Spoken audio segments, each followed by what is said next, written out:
on a car that need a $3,100 transmission. Yeah. Yeah, I think I'll call him and chat with him about it. He just sent this. Let me call him so I can talk to him while he's still looking at it. All right, fellas.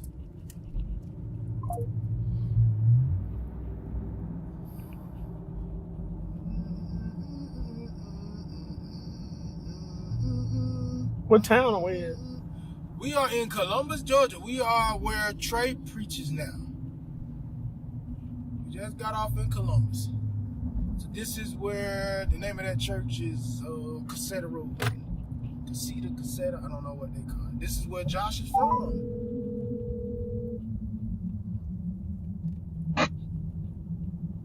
Hey, my main man. What's up, my man? Hey, I was looking what's going on today? Man, I'm in Columbus right now. Actually, we passing through. What? Yeah, we passing through headed to Panama City for the fishing trip. But we just got off. Oh man, that's cool. We just got off and we passing through your town right now.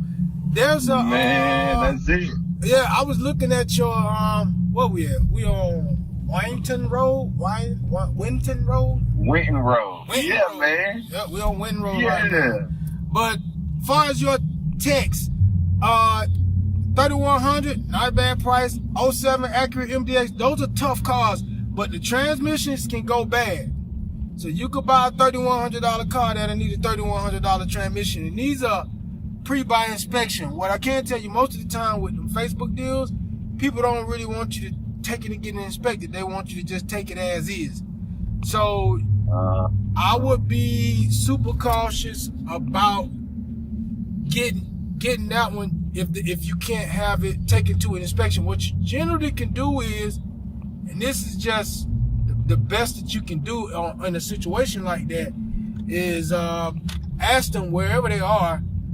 I would look up them whatever vicinity at and say, hey, there's a Goodyear nearby or a Firestone nearby, or something like that, where I can have somebody to do a pre-buy inspection. If you interested in buying it, then you should be interested in paying for an inspection. Absolutely. And say, hey, so that way you will say, hey, I want to take it back to my favorite mechanic way in Stone Mountain or something like that, and say, hey, would you be willing, I'm interested in your car, would you be willing to drive it over to a Goodyear or some reputable place nearby? I'll pay for the inspection and have them look at it. Man, because you can see a lot by taking a car in, lifting it up and looking around. You may lift up a car and it may be a rust bucket. You don't want that. They may lift it up and it may be leaking from everywhere. You don't want that. You see what I'm saying? You gotta look around. Those Facebook deals, man, it's a gamble. And anytime you buy a used car, it's a gamble. But there's a way to hedge your odds by some type of inspection before you just go give away your money. Good deal. Good thing I sent it to you, man, because I've been doing some research, and I told myself when I found something I like, I was just going to text it to you to kind of see what you thought about it, because I've always just bought a new car. I've never had to buy a used car. Okay. And so let me just double check with my man before I spend some money. So that's why I sent it to you. So I'm going to send you another one. I'm just sending them over, man. Do that. And like I said, other than that, if you can find one that's in good shape, that is a good deal. And those are tough. They're tough cars. They're pretty tough. Now, it's got 198,000 on it. I don't know if you've seen that. That's pretty legged out, but that's why you're getting it for $3,100. Yeah, because it's already it's got a lot of miles. 200. It's been around the earth 2 times. You know what I'm saying? So it's got 200,000 miles on it. So you got to take that in consideration. So look at the car by a professional technician that can give you his best assessment. You know, would be the route that I would take. What I can tell you some cars to take off your to-do list. You don't want to buy no Kias. You don't want to buy no Hyundais. They got some engine problems that they've been having for a long time. Don't even look at them. Don't even spend your time looking at them. You don't want to buy no Audis and no Volkswagen. All right. So, man, I've seen a bunch of them Volkswagens. Wow. Yeah, that's why they're trying to sell them. But don't look at no Volkswagens, no Audis, No Kias and no Hyundais. As a matter of fact, Volkswagen and Audi, that's one. They're the same company. Kias and Hyundai, they the same company, and they got some issues that you don't want to run into. Are you mainly looking for a SUV? No, I didn't have a preference, not at all. Okay. Man, I mean, let me tell you, Josh, you can send me as many as you look at, anything you're interested in, and I can give you a thumbs up or thumbs down. But the factor remain the same is the common denominator is whatever you do look at and decide that you want, have it looked at. It's just that I do this every day, and I see people. You got a pre-buy inspection and a post-buy. You can look at the car you bought before you buy, or you can look at the car after you buy. And I'm telling you, most of the time, it's just a sad situation when I look at a car and I be like, man, this thing ain't no good. And then a lot of times I'm like, man, you should take it back. And they be like, I already bought it. I be like, ooh, Georgia's a no fault. It's as is. Yeah. In Georgia, let me tell you what it is. It's as is. And what that means is, Josh, and I'm finna get this to you the harsh way. That means if you buy a car and it break in half, both parts are yours. That's all that means. That means that's your car. If it's split in two on the way home, both pieces. Literally, if you give me $3,100 for a car and you don't even make it home, that's your car. Is it 10:30, quarter number, something like that? That's your car. Man, what's up with this train just sitting in the way? Josh, man, 11 o'clock. Josh, why y'all train just park and won't move? What's up with this train, man? Bro, they'll have you waiting there, man. What's up with this? It's an orange train just sitting in the way. What's going on with this? CNC, man. That's crazy, man. I can tell you how to get around it. You might have to go around it. He said you might have to go around this train. It's just sitting. I don't know what's up with this, but yeah, we waiting on this train. But yeah, man, we headed down here to go fishing, man. We about to have a good old time. I got Brother Chester and Brother Honore with me, and then we got David Mosley in front of us, him and Lance Darden. And I think it's gonna be like close to 20 of us, man. We finna go see if we can. Man, that sounds like a good time, man. See if we can't catch some fish, man. Man, where you? I didn't see you last night. You went and visited somewhere else last night, man, or everything good? Yeah, just the summer series, man. Just busy, man. So where did you go? Place every Wednesday. We were at Bremen last night. Okay. And I actually went. So y'all went down. Y'all went down there with Chad at. Y'all went with Chad. Absolutely. Yep. Okay. Over there with Chad. Yeah. Okay. Yeah. Y'all went down there with Dolomite. So yeah, man. Man, Cameron did a good job. You already know he would. But he did a good job last night. I talked to him a little bit. I talked to him pretty much. I talked to him a lot of bit. But I told him, man, we got to get out. I got to get out there and visit him at Clark County, man. I'm gonna make it over. Oh, train moving. They got a gospel meeting coming up. We probably should get a bunch of brothers and go out there, man. Man, you ain't saying nothing. You ain't saying nothing, bro. You ain't saying. Yeah. You won't. Yeah, we because Freeman's doing the meeting. You know, they're doing the meeting, and he's gonna do it for him. Just don't tell him. And man, we ought to get some brothers in and go out there, man. That'd be good. No, let's make it happen. Please include me. Yes, sir. Yes, sir. My brother Chester. Yes, sir. Chester said, don't leave him. It's on, man. Let me know what the dates are, and then we'll figure out what works for us, and we'll go do it, man. Yeah, man. We'll go do it. Good, man. Yes, so. Yep. Yes, so, sir. Yeah, man. What, you at the house hanging out? Yeah, just doing some work. We got some folks coming by the house today, and I didn't want to leave Danny by herself, and just getting ready for Sunday. That's all for me, so.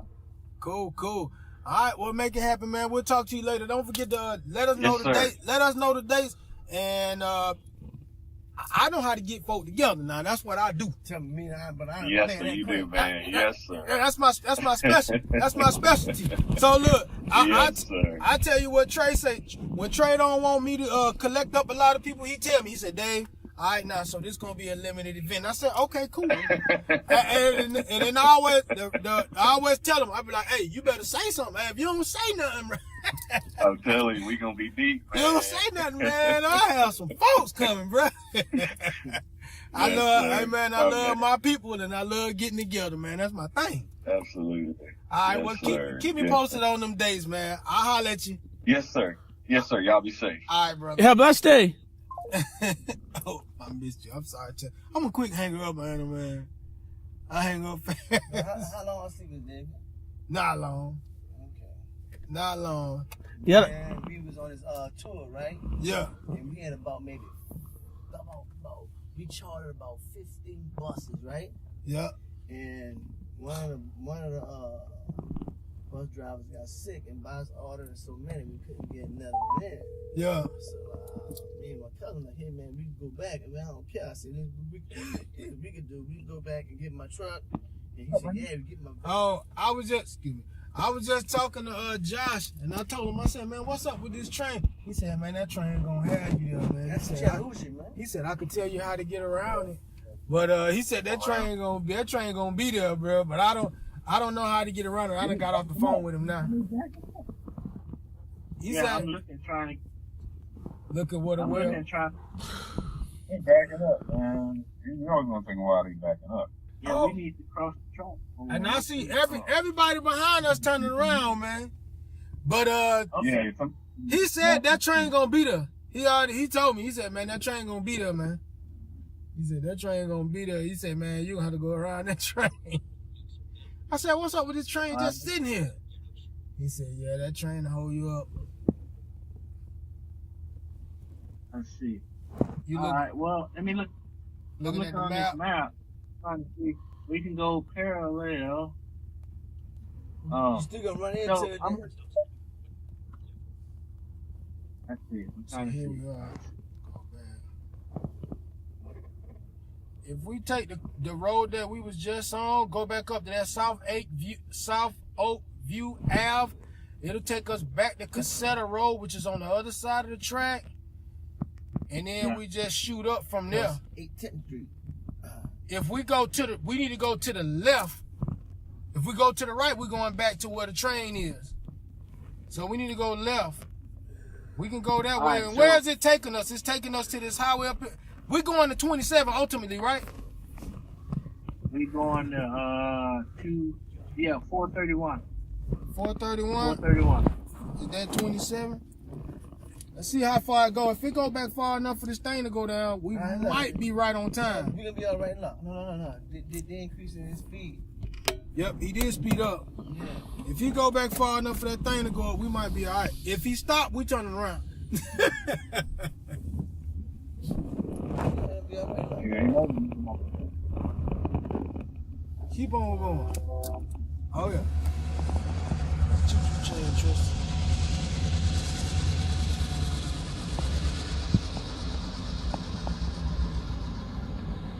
Yeah, that's a Chattanooga, man. They, I know all about them. We call them the orange guys. That's the guys that work with the railroad and that work the land development out here. You heard me? Yeah. We call them the choo-choo.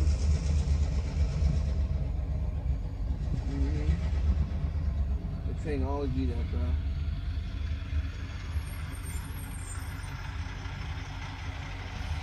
All right. We just made it. All right, Chester, watch your fingers.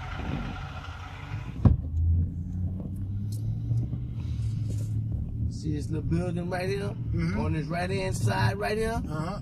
That right there used to be a railroad shop, man. Full of railroad people in that bad boy. Living in that CC White House 9, District 9 storages.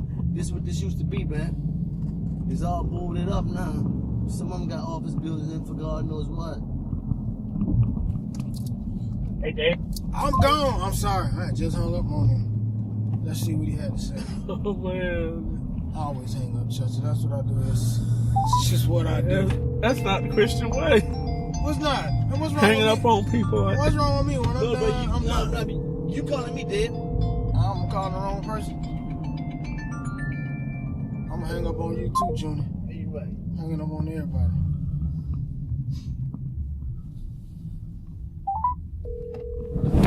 This is why this train always out here. Sure, but first you'll have to unlock your device. Salmon. Yeah, I heard you about to say something when I hung up. What up? Hey, yeah, man. I was going to ask you about your MPG over there. Oh man, they probably terrible. Let me see. I ain't looking at them because I ain't looking at them because we traveling like 80. When we going 80, 85, man, I ain't getting no gas money. Let me tell you that right now. Man, I ain't even gonna tell you where they at, man. Take a guess, Dave. 9 miles. No, I'm getting 11. Hey, we making the right up here, man. Okay. 800 feet. Okay. Yeah, 11 miles. Yeah. Hey, that's better than what you would get on that tractor. You got that right. I be getting about 9 then. Hey, but that's okay. But I got me a gospel meeting car, boy. That thing get almost 30 miles a gallon. I be so happy in that car. We make it up. We make it up in that car. He got forward focus. Oh, you got a Focus? Yeah, that's my gospel meeting car, Lance. We got that car. That car get it get almost 30 miles a gallon, man. We can go. I can come all the way down here and go back home on 1 tank of gas. From Atlanta to New Orleans and make it all the way back to and from. No, I don't think so. Yeah. Yeah, bro.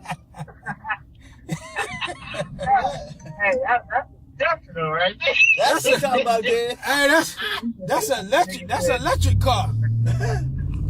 That's an electric car. But man, Junior, look. So I was, hey Dave, I was telling I was proud of my little car. I was showing Eddie. I said, man, I got 28 miles a gallon, almost 30-something miles a gallon. And man, he said, let me show you something. We got in his truck. His truck gets 64 miles a gallon. In that big old Lincoln Aviator. Yeah. Combined with electric. Yeah, it's a hybrid, but he just, it's like telling somebody, man, I got $10, and they be like, yeah, I got $1 million.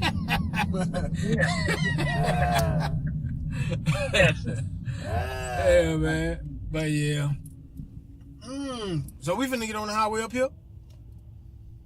We going up 1 mile and then we making a slight right. A right turn, huh? Got you. Yep, we finna make it right. finna get back on the highway. They call this Graveyard Central around here, man. We gonna get on the highway and start booking again. We about to be booking. Bodies that nobody could claim is being buried back here. I gotta get in between this guy. I done cut him off. You hear me, Dave? Hey man, I think it's Chester time to drive. We need to pull over. Chester wanna drive. Okay, Chester. I'm gonna let him come up there. You wanna drive? Chester he coming up there, he gonna drive you and Lance. Hey, Chester, we gotta find you a parking lot first, man. Put Chester. Hey, we quite ready for the street yet, Chester, but you can drive in the parking lot. Hey, he can drive one of them Teslas though. Yeah. Oh yeah, he can. All you need to do is just be behind the wheel, and they'll take care of the rest, Chester. Put the address in. Chattahoochee River. That's it, man. Those some cool cars, Chester. You know about them? You know Tesla cars that drive by themselves? Yeah. Yeah. If you can get the address in, we can go there. That's so cool. Yeah. I told Chester he gonna get the drive on this trip. We're gonna find somewhere where we'll let him get the truck and press the gas coming out. Oh yeah, that's outstanding. I'm gonna be watching. I watch. I'm gonna be watching. Is this Dothan? Dothan, that's Alabama. Dothan, Alabama, right? We're gonna go through Dothan. Towards Dothan, I guess. Okay. Dothan, that's where we go to Home Depot at when we go to Pat Place, ain't it? Yep. Yeah. Sure It is. Is there one meat place towards Dothan? You talking about Joe? Is it towards Dothan? One of them processing places is towards Dothan, I believe it is. I could be wrong though, but I know we went out there. Dothan one time. That's when me and you went to. We went to Dothan one time, and then we stopped at this other guy restaurant and got some food or something. But yeah, I remember going to Dothan. What, Pat, man? Pat on the road? I need to call him. But I think he said he's trying to go back early. So. Okay. But I'll give him a call a little bit. Hey, man, you don't see a pack down in this place? About 8 of them, 12 of them. Man, I was like, family. I was like, hey, bro, during hunting season, that just don't go down like that. No, it don't, man. Pat, what was that? Is that that's over at Grandma's house? Is that the house? Yeah, That's right there. where That's where you caught. That's where you shot all them deer at. Yeah, that's where I shot 3. Man, that's a honey hole right there, man. I ain't gonna lie. That's where they feed. Hey, man, I'm telling you, hey, I was telling Patrick, those must be those deer that Judy. I know, bro. I knew you gonna say I said, man, I was like, Dave, you know you funny, man. You funny, man. Bro, look. Hey, bro, you tickles me, bro. He love that. That's them deer. He didn't let them the ones that Judy let live. That's what that is. Yeah. Hey, like Patrick said, man, if they were there would be 4 dead days. It'd be 4 deer, boy. We'd kill them all. Yeah, man. Oh my goodness, them things look beautiful too, man. They sure do. Man, I was like, man, I feel like eating a deer sausage when I seen that picture. I was like, That's something like a roast, man. Eat them necks, man, them neck bones. Who them things know they good? I can make some soup out of that. I think I might make some when I get back. All right, fellas. Yeah. Well, we ride on your 6. Let's get on down the road. All right. All right. Yeah, man, let's finish up our song, bro. What that? I can feel it. Yeah, man, we did a whole CD from it. It's good music, nothing bad on here. Ooh, ooh, ooh. Hold on. Man, yeah, song in years since you mentioned, you hear me? I like that whole album he got, man. Who is it? Phil Collins. Phil Collins.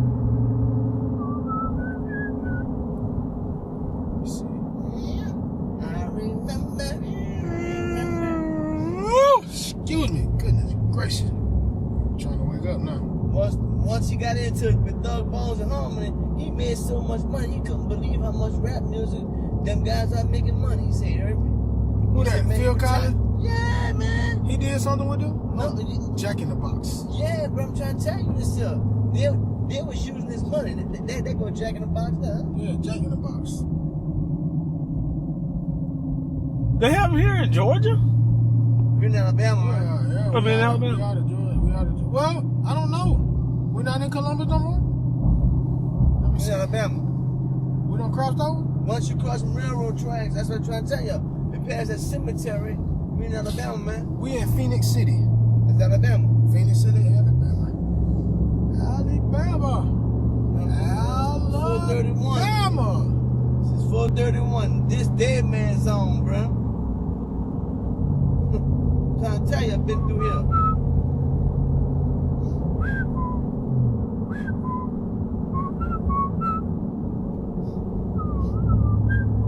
Man, you know that last minister that came, his name was, and what's his name kept calling him the wrong name. What's his name? Matt? What was his name? The last guy that came. So before Cam, there was another guy. He talked about gender. Yeah, His name was something. He was good. But he is, you know, him and his wife got a fireworks business. Yeah. They said it. And they got they flip houses with construction companies. Yeah. I was like, that's cool. Firework business. I'm trying to tell y'all that the Church of Christ got a lot of valuable people inside of it, but we don't do what God really truly wants us to do. And that's just me saying that because of brethren. Well, they believe that you ain't gotta wear a shirt and tie, so we don't affiliate with them. That's foolishness, bruh. Bruh, God got his people with inside of his. Oh my God. He got his people set whereby as if we pull ourselves together like God intended it to be, you're a mechanic, I'm a painter, do construction work. Bro, there's no way in the world the Church of Christ cannot survive, and there's no way in the world people in the church should be suffering, bro. Listen to me good. That's why God designed it that way. The unity in the community stuff's going on, and we too worldly now. The churches of Christ back when Jesus Christ first said they stuck together, they lived together. Matter of fact, they did it even when we chosen God's people when it was in Egypt. Yeah. You see, we too Americanized. Yeah. You know? That's Right. impossible, bro. And I know it worked because I've done it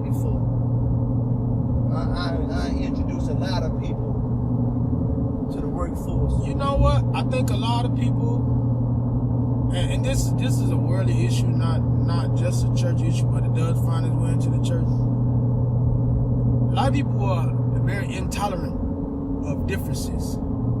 People have differences.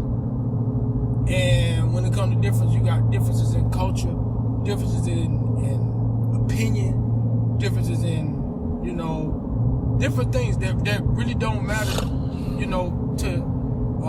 to the church, that don't affect the church one way or another.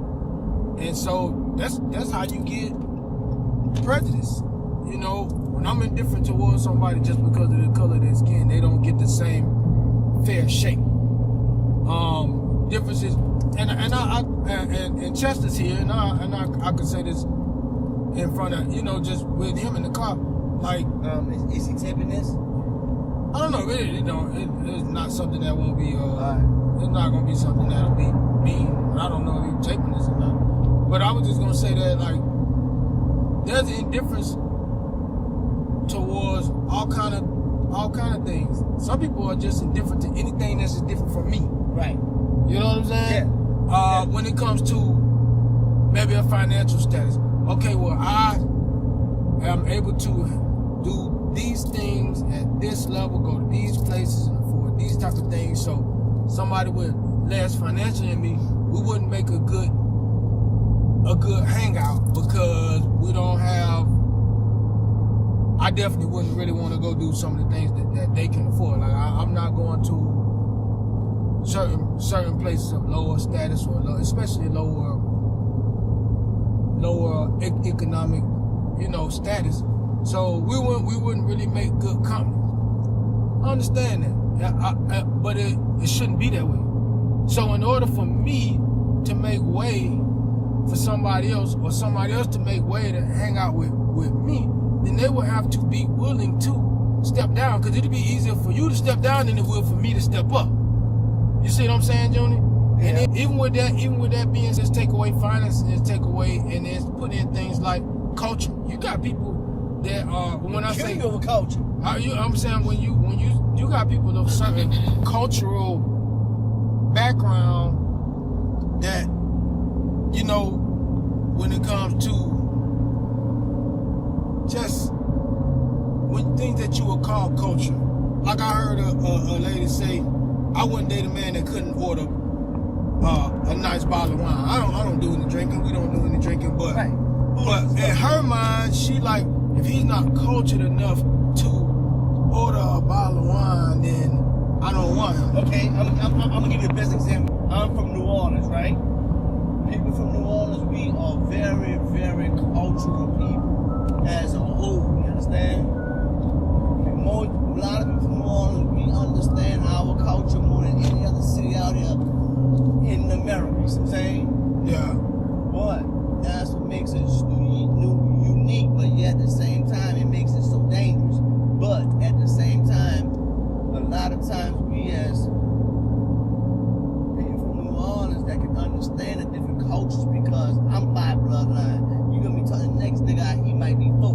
You're gonna talk to the next guy, he's 3. You see what I'm saying? Mm-hmm. You're gonna talk to the next guy, he might be place blanc and don't want to say nothing, but he understand clearly what it is. I'm telling him, he's a Matasha Kutushina. You see, when I say that to him, he know where I'm coming from. So we culture, you know what I'm saying? Yeah.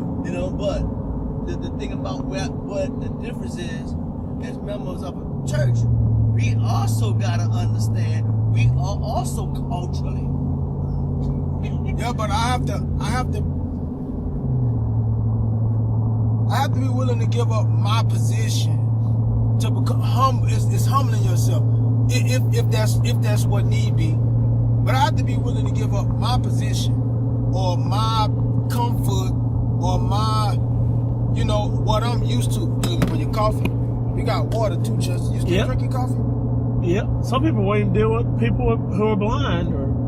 Yeah, and I explained to you this one time, Chester, that it's not necessarily your specific issue, your specific ailment that they're shying away from, because it don't have to be just blind. Or visually impaired. Or visually impaired. It don't have to be. It's so, and that's why. Be neither one of them. That's why I explained to you all on multiple occasions to try don't take it personally, Right. because you got people that are Christians. We come from the world as well. We have things in us that are same thing. Are in there. That was my There are next things thing. that's in there, and I'm gonna tell you this: a lot of people do things they don't even recognize that they're doing. You know what I'm saying? They don't recognize what they're doing. Look at the Samaritan. Look how many people passed this man that was down before somebody else helped him. And these were people that were quote unquote church folk. They knew the truth. And they went around him, and then the guy that you least suspected helped him. So it's not necessarily. And it was a guy who had, matter of fact, the Samaritan, he had a cultural expectation to pass by. He should have been the one that would have passed by, cause y'all don't help us, so I'm not gonna help you. And he forewent all of that and went with, this man needs help. I don't care what color he is, how much money he got, whatever. I seen an experiment one time. A man sat down on the ground, same man. He sat down on the ground with bummy clothes, and people passed by. The same man went and put on a suit, tore it up a little bit and sat down on the ground, and people stopped by and asked him, was he okay? Did he need help? What's going on? Same man, same color guy. But his economic, his appearance, his clothing said either I belong here or there's something wrong that I'm here. So the suit said something must be wrong. This man must have got jumped. He must have got hurt. Why is he here? He don't got no business down here. And when he put on the tattered clothes and sat on the ground, people passed by like another day in the park. When it was the same guy who needed the same amount of help from the same people that passed by. So it's just, and those are the blinders that we wear, the shades that we wear on a daily basis. Every day. On a daily basis that we're not even aware that we're wearing. When you do things that you don't even know that you do. The only thing we can do as Christians is, if I'm guilty of something like that, and I have been, I have to realize I was wrong, and then I correct that action and go forward with some corrective measures so that I won't continue to go down there and continue to treat people that way. And I could tell people that from helping people. My brother had a brother who is sick and had a mental illness, groomed me and gave me an exceptional amount of patience in order to deal with other people that have ailments. I know what it's like to help someone in need. And then I built up stamina to it. It's like this. You want to do it now. It's like this. If I decide tomorrow that I'm going to start running and I don't run, I'm not going to run 10 miles tomorrow. But if I continue, I may run, tomorrow I might run 100 yards and be done. But if I continue to run 100 yards, then I can push that out to 200, to 500, to a mile, to 2 miles, to 10 miles eventually. So if I help one guy, same thing. But I'm going to tell you what, I'm going to tell you something that got to happen if I'm going to ever make it to 10 miles. My purpose, I have to be intentional about trying to get to 10 miles. Or I'm not going to make it. Mindset. So I got to be intentional about helping others, going forward, doing my benevolence, looking out for people. And what I have done over the years, I've gained a heart to understand that I flipped the script. Somebody asked me, man, how you deal with your brother? How do you deal with your brother? Somebody that knows him and has been in close, contact with our relationship. And you know what I told him? I said, I'm going to tell him when I started treating my brother the way that I treat him now. When I looked at him and said, these roles could be reversed. I could be him and he could be me. Right. And if I were to find myself in this situation, then I have to ask myself, how would I want to be treated? When I got a grasp on that, my level of care for him changed. And your love for him changed too. I always loved him. But then I understood how to take care of him and not count it as a discount to myself. You understand what I'm saying? I'm gonna show you what my brother-in-law wrote when he sent this out to people in the church. He said, hold on, listen to this here. We have this conversation, and I prayed for this on this morning. He said, keep this. I want y'all to listen for a second at this and think about just how serious the statement really is. He said, wait, I'm trying to find it. Give me a second. It's coming right now. It says, I've been on this word before. It's a barbecue restaurant down here. We went to it, me and my wife. We're gonna pass 2 barbecue restaurants. A mother can take care of 10 children, but sometimes 10 children can't take care of one mother. That's a powerful statement. Bruh. Then he came back and said, being around. You know what happens there? Let me tell you what he wrote. He said, I have seen and learned this steadfast from my own family, but being around a Christian family, such as the Honoraries, the Daggs, Seguras, and Smiths, which I have grown to love as my own, they are responsible for my decision of becoming a member of the Church of Christ. And since I became a member of the Church of Christ, I've truly learned with giving, sharing, loving family, how we should take care of one another. Question mark. Is this what God really means Christian families should be like? I have learned, even from their grandparents and their older siblings that may have passed away, and the world said that without family you're nothing, but God said with family you're everything. True statement, bro. He wrote that, you hear me? Yeah. That's because, bro, I'm trying to tell people this here. A lot of times, like sometimes my wife get mad at me. She may say, well, yeah, because y'all was perfect. I said, no, Christy, it's not that we wasn't perfect. It's a big difference. Right now, let's look at me and Christy household. Sometimes my wife feels that way. She becomes takes really effort. If for That's somebody to look at your family and say these great things about it, bruh. it shows that this family put in the effort to do the things that are noteworthy, that a stranger or another brother can look from the outside and say, my man, brother-in-law, these people do X. now that he's a Christian, he started finding out things about my brother that's truthfully now, you heard me? Yeah. And he's making these notations so that, because that really did split the family in so many ways, you heard me? And me and my brother, now that he's a deacon, he's seeing things, and sometimes he called me up and said, bro, what you think about, like me and you talk, you heard me? And I may talk to him, I may reason with him, you know? I said, before you go to the scriptures, reason in your own mind first about what it is you want to speak about, where you're coming from, because most people, they're not going to see you coming in verse. Before you pray with somebody, they're not seeing book, chapter, and verse in you, man. They're seeing the character, your culture, what it is you think about. I have this kind of conversations with everybody, David, not just with you, you hear me? Yeah. You know? You see, something else my brother-in-law just found out recently, that he heard through the grapevine some of the same stuff that I told him, but on small similarities. And he's like, wow, you know? And he talked to my sister about it, and my sister said, 25 years ago, Ronald would have handled that differently with all of us, and y'all know that. But the point is, I just come back, laid low, felt the way that I was feeling, but it go to show you that everything, God is telling the truth. Everything starts at home first. The first gathering was because of home. The first marriage was instituted, and family was instituted long before God started developing the church. Yeah. Why can't people see that?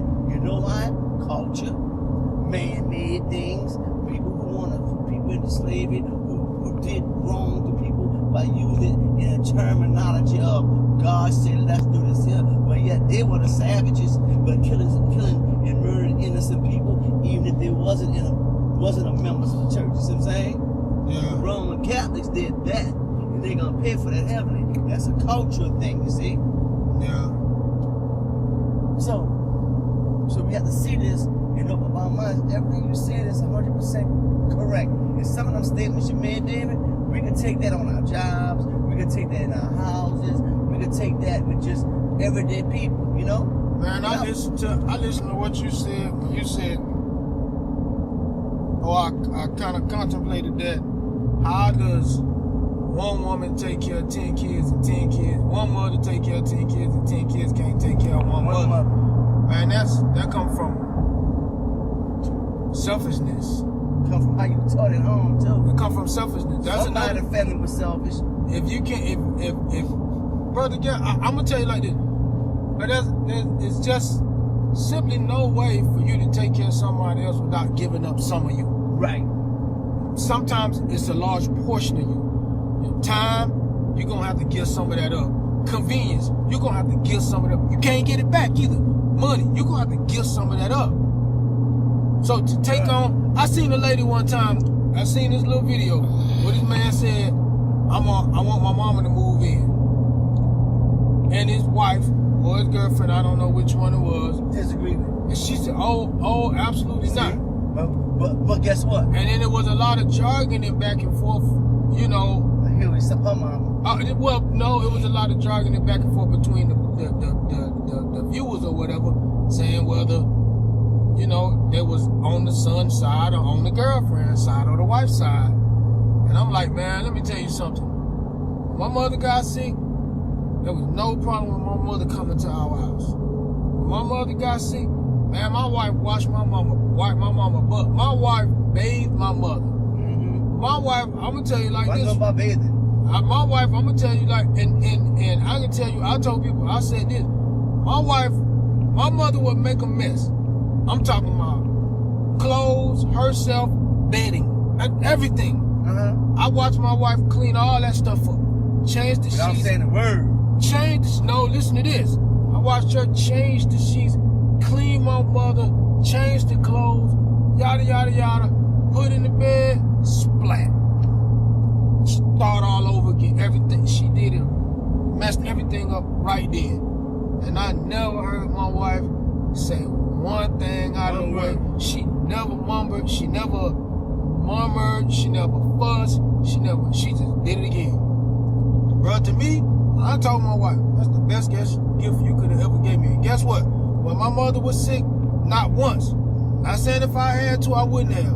But not once did I have to look at my mama nakedness. My wife did that for me. Bruh, she deserved everything I own. And not saying that my wife just deserves monetary things. Yeah. My wife deserves, in my eyes, and prior to that, this is the thing. I could have told you that's how my wife would have handled that situation before we ever got in that situation. Because I monitor my wife. I know how my wife is. I'm going to tell you, my wife is a Christian. My wife go to the church. My wife believe the things that we read. My wife believe the thing that she says. My wife is who she say. Man, I brought my wife to that business, man. She started working at front counter. And I've had 1,001 comments about my wife. Man, your wife is so sweet. Working at what? When she started helping me at my shop. So When she they started greased, working together. when she started working at my shop. And she greased the people that come to the counter. Now I had 1,001 comments. Man, you're a lucky man. You got a beautiful wife. She's very caring. Lux from Lucifer. Very nice. Huh? Lux from Lucifer. Lux from okay. What they say? You I don't know, it's the fortunate man. Wife is from men and women alike. Man, your wife is a very nice person, very pleasant person. And it's nice to hear that. When I know people that say, man, my wife get up and then she cussing everybody out. You know what I'm saying? Like total opposite thing from, that I was blessed to marry. The woman that chose me. So I appreciate that. But that's well, I started all that by saying, man, you have to give up some things. My wife gave up some things. She gave up her room. She gave up her time. She gave up her convenience. And she did all of these things and not looking for some type of gain. You see what I'm saying? Something that's got to come back. I'm doing this because I know that over here I want to be able to collect up or get this. And so I love what my wife did of person that I wanna be seen as you know, that type of person myself. I wanna be like that. And so I do some of the same things as I go about my day. I don't have a problem with I seek and I enjoy it. After you build up the tolerance, okay, I talked about the running the 10 miles. You got to come up with this plan to decide that you want to run 10 miles. And you got to go from 100 yards to 10 miles. And in order to carry on in that manner, you got to start to love running. You understand? You got to love what you're doing to continue doing that. So even when it comes to benevolence, helping people, visiting people, you know, spending time with people that are less qualified or less able than you.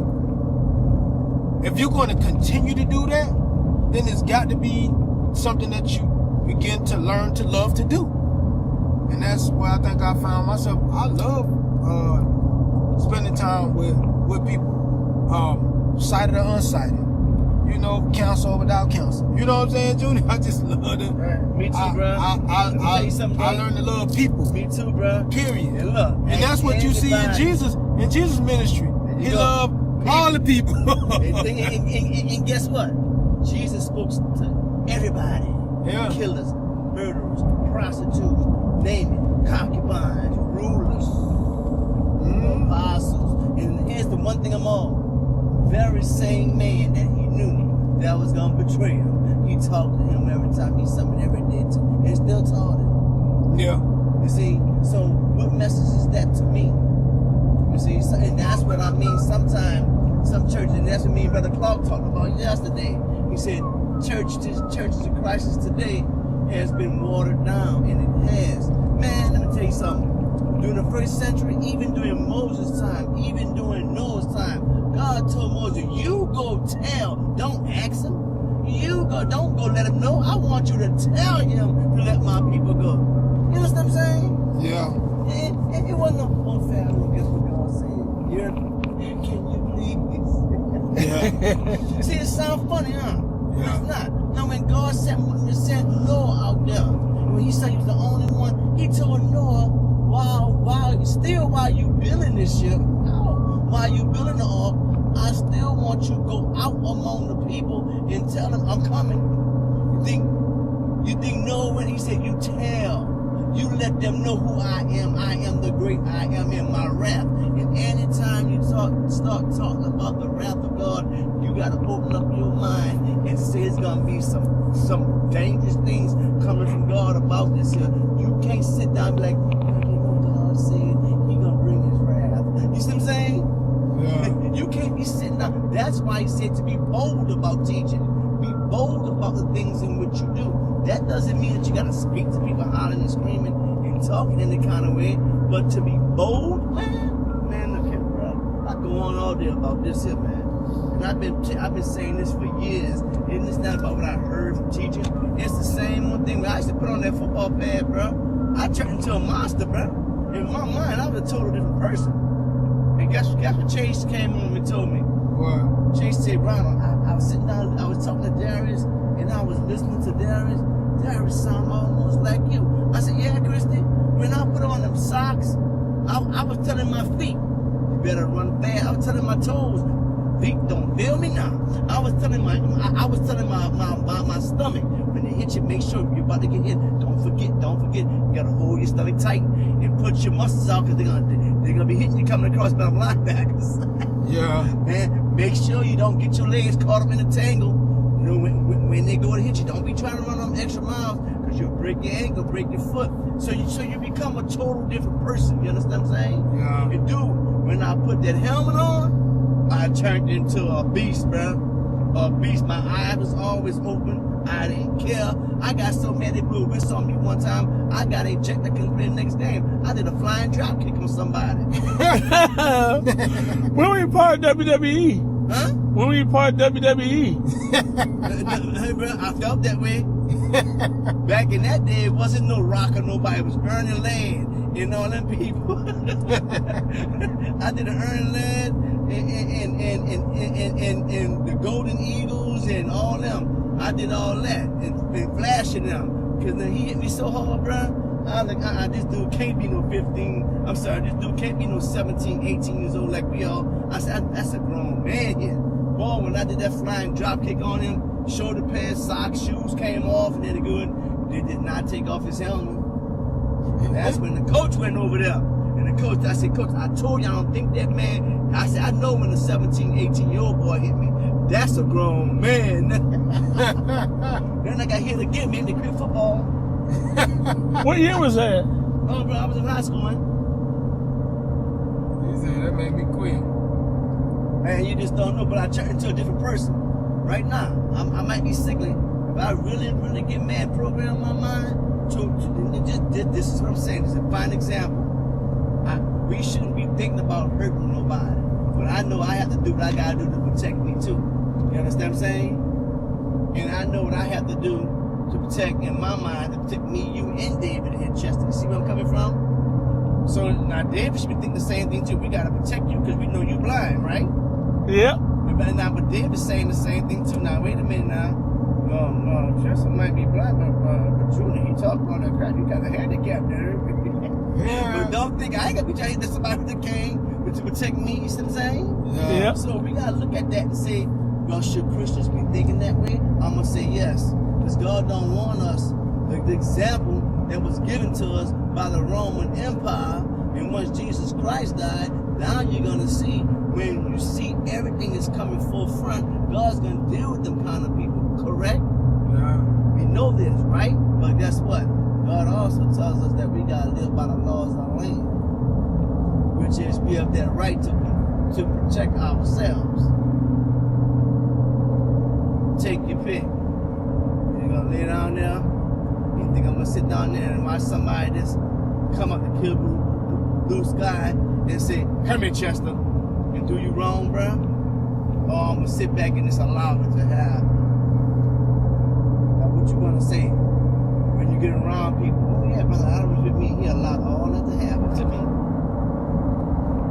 You see what I'm saying? Yeah. Yep. So it had to be a reason why God blessed us with Paul. Nah. And Paul, he didn't know the truth as far as Christianity, but he understood the truth based upon the things in which he was educated enough and went to school for, and the things in which he have heard, and the things in which he has learned from what he knew of being a Jewish person, as well as having a time, well, spending time with the Jews also too. Because don't forget, he was also one of them also too. Now y'all know who one of them, they talking about who he was, huh? Yep. What? You talking about the Roman? A Roman, that's right. Yeah. Now you figure that out. Get all the education that went from the Jewish system, understand the Jewish laws, and understood about what Judaism was all about. And he got offended because he thought these people were claiming God, claiming Yahshua, you know what I'm saying? Yeah. Yeshua. Yahshua. Yeah, Yahshua, depends on where you come from. Yeah. Oh, okay. Yeah. So, figure that one out, y'all. And then here it is. When God came to him after he died on the cross. And it is amazing. God came to Saul after he died upon the cross. Because he had experienced that death in order to approach the same death that Saul was responsible for doing to his children. And that through his death, burial, and his resurrection, and mocked that day. And that's why God is going to continue. He dealt with Roman Empire then, and he's going to continue to deal with them. The book of Revelation says so. So can you imagine? Christ had to go to Paul too to make him an apostle. Oh no, I understand that. Apostle of Christ. But that was after he died. Yeah, I'm saying that, but he had to go to him. Yeah. Or else he wouldn't have been an apostle of Now Christ. can you imagine that? Me and you driving in this car, and all of a sudden, I've been telling it to my kids at home. Boy, Chase be shaking. Yeah, God is that powerful, isn't he? God is so powerful. I said, yeah. I said, son, God is so powerful. He'll make your head spin. I won't know what he's doing with you. God will just do it because you belong to him. Just like I belong to you. I said, son, you don't know what God is capable of, how God's going to deal with you, knowing that you're coming from a family trying to teach you the truth. Now, it'd be your choice to go out there and do wrong.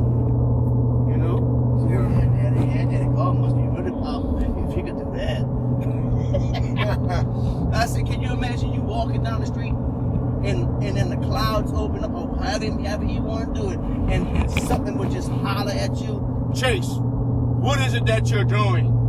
Please come, Chase. Bow down, Chase.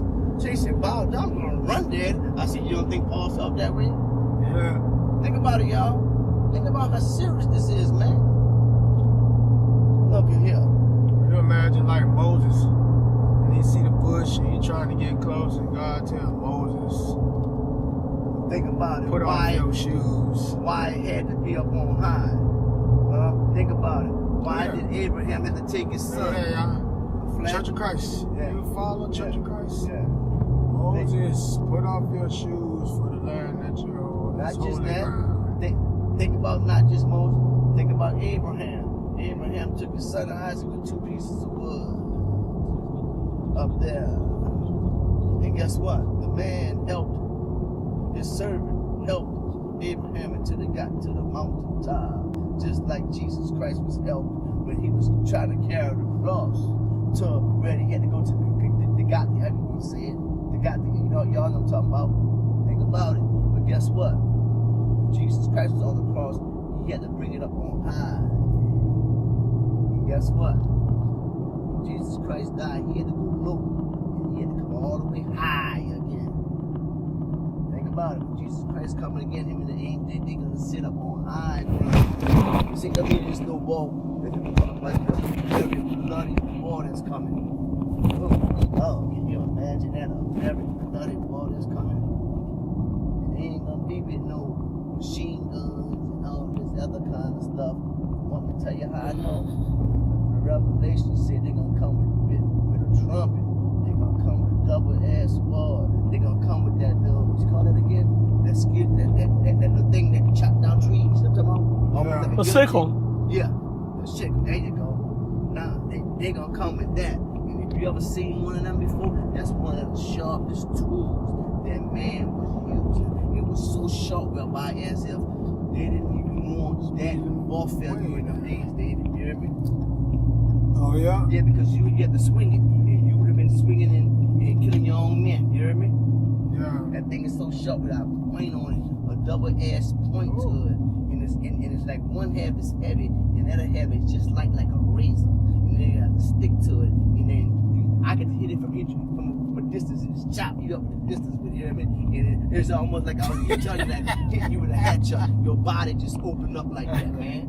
And it's strong enough with a stick on it, a strong heavy stick on it. Look at all that. You know all these plantations. What's become live over around here somewhere? What's his name again? The country singer. That's his house there. Hold on, let me see. That's his house there.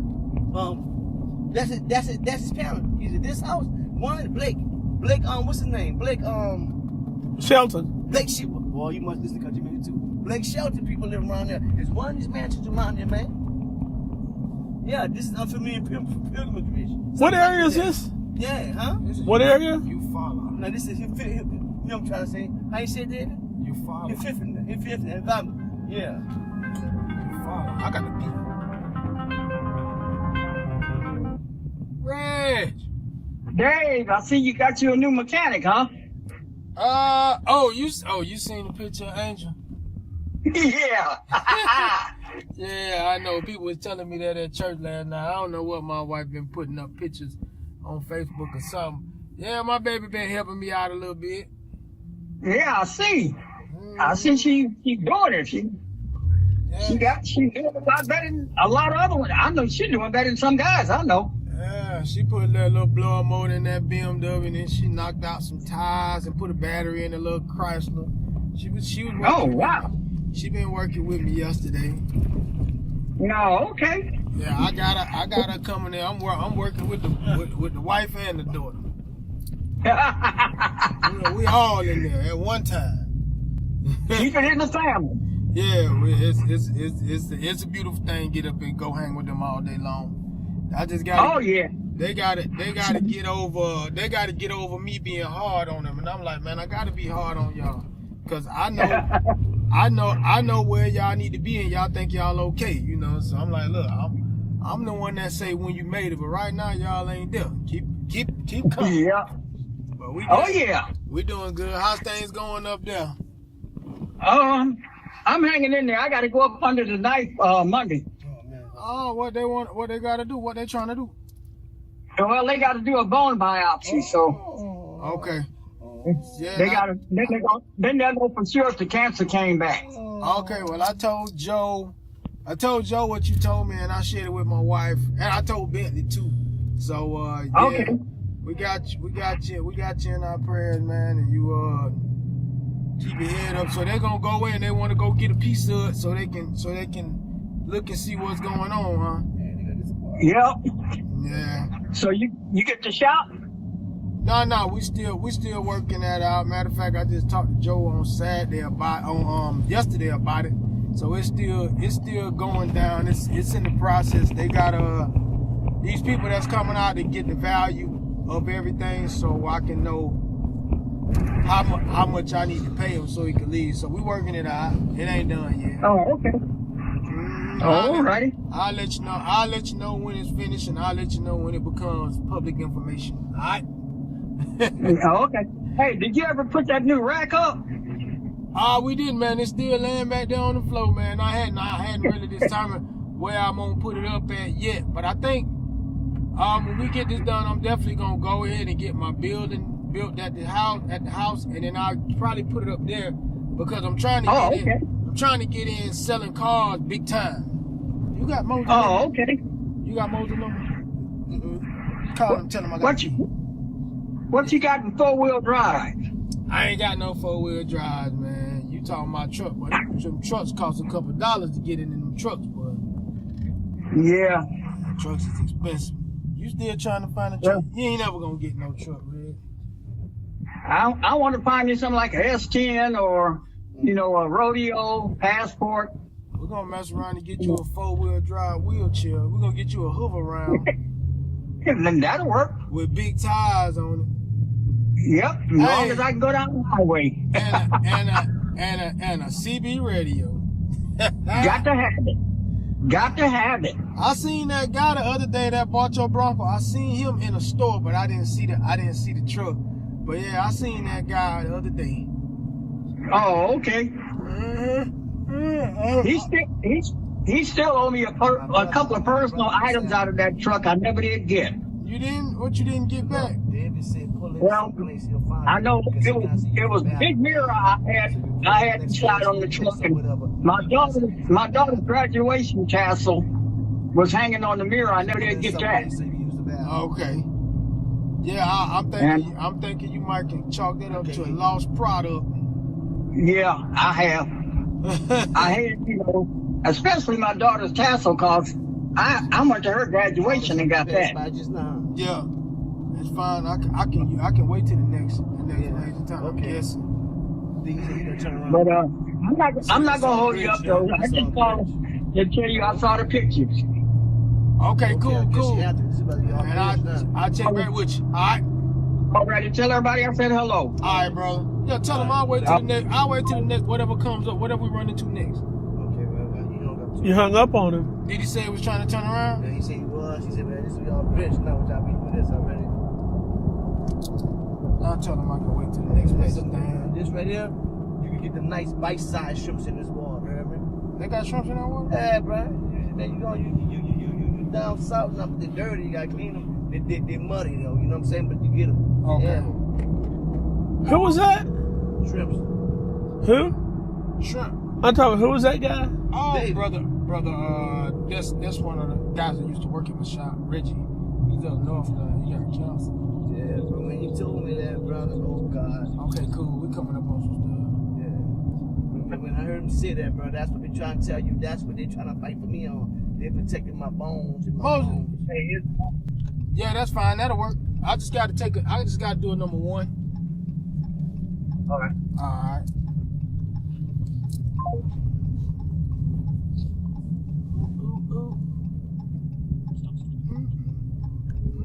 Hobo, going to the hobo. Old Dodge there, man. He ain't never give me that Dodge. Nah, that's a Ram Charger right there. Right. Yeah, bro, do you know that was one of the fastest Dodge trucks out then in that year, in that making model? Huh. Yeah, that's a Dodge Ram Charger right there. But you want to try it in the front? You need to go? Yeah, I want to get in. I want to get me something to drink. You want me to get closer? Now, yeah, to the front line. You get no gas. Oh, wait, you got to get gas. Maybe get gas, huh? Well, I was going to see if he going to get some. I'm going to get some. If not, I'll wait. Well, where you at halfway? Yeah, it'll probably be high somewhere else, but it don't matter. Yeah, I'm going to feel it since we're sitting here. Yeah, because this is 340. This is cheap. This is cheap gas.